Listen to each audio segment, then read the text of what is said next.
Hey, what's up? This is Reed. As many of you know, I'm in the process of building a new home, and I got a lot of questions from you guys asking what I'm doing specifically for my smart home. When building a new house, there are so many options available, it can be very overwhelming, especially when you factor in all of the smart home features that you'll be adding in later. I want to share what I'm doing mainly around wiring that will hopefully help my smart home run smoother. That way you'll have a better idea of what you may want to upgrade or pass on when you end up building or if you move houses. So one of the first upgrades that was really important to me was extra ceiling lighting. I actually paid for more recessed can lighting. This will make it easy to control most of the lights with smart switches, then sprinkle some smart bulbs around for accent lighting. I've talked about this in other videos, but basically smart light switches are more family friendly and reliable than bulbs. Since we upgraded, there will be can lights in nearly every room of the house, and it'll be really nice to automate them. I know between the extra lighting and all the smart light switches, it's going to add up in price, but smart lighting is so important to me and I want it to be rock solid. Another feature in my house is Cat 6 to basically each room. Wi-Fi is getting really good these days, but having Ethernet ports will help computers and media devices have a faster connection. That way when my 2-year-old wants to watch CoComelon on the TV, she doesn't have to wait an extra half second for it to load. Those are half seconds she's never going to get back in life, unless we have Ethernet ports. It also allows flexibility on where I can place smart home hubs around my house.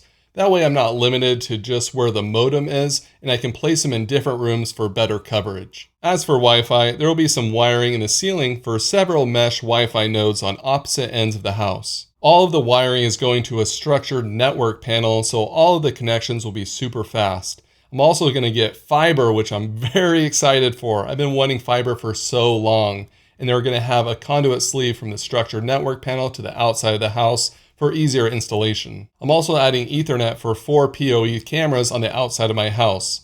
I've always had wireless cameras, which can get the job done, but wired cameras are so much more reliable, and it's just a lot easier to add the wiring when you're building. There will also be some J boxes outside for floodlights, so I can easily add a Ring or Eufy floodlight cam. Behind the kitchen, we're going to have a media room, and I added pre-wiring for speakers in the ceiling. That way we can get the full Dolby Atmos experience. I'm planning on having a short throw projector, so I didn't need extra wiring for a projector in the ceiling. But I did add an extra outlet and conduit sleeve on the wall. That gives me an option to mount a TV in the future if I ever want to do that instead of a projector. Especially with Samsung's Wall TV soon becoming available for consumers.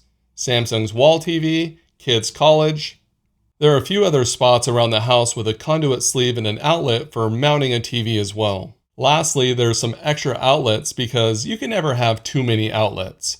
Like under the roof eave for some Christmas lights, in the pantry, in the master bedroom closet, or up high for some light strips. It makes it way easier to install them. Of course, there are some other places I would have liked to add more outlets, but the builder was charging a lot for each one. Having an electrician add them after isn't too difficult or expensive, especially if you know where the wires are in the wall. Once the framing is up and they add electrical, you only have a small window to see how everything is wired before it gets covered up. It's highly recommended to take lots of pictures and videos before they put up drywall. That way, when you want to add some extra outlets, you can see exactly where the wires are going and tap into those for extra outlets. When I took videos of this, I tried to focus on areas that I would be adding outlets or some other switches later, and I try to speak out loud to know which direction I was looking because it's just a lot of frames and wires everywhere and it's hard to tell where you are. There are a few things I skipped on that I'm going to add later.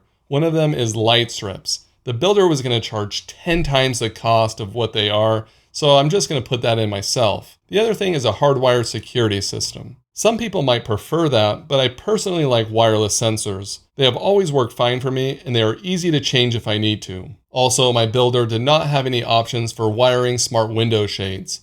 They make them with rechargeable batteries that last a long time, so I could always go with that or add the wiring later. That's one of the many reasons we like a one-story house. It's easy to access through the attic to upgrade things down the road. Okay, so that's the wiring upgrades to my house. But just to be clear, you do not need a majority of this for a fully functioning smart home. I was able to easily set up a smart home in my last house that was built 30 years ago. You also could add way more than I am depending on what your budget is or what your builder will allow, But hopefully this video gave you some ideas on things you can do.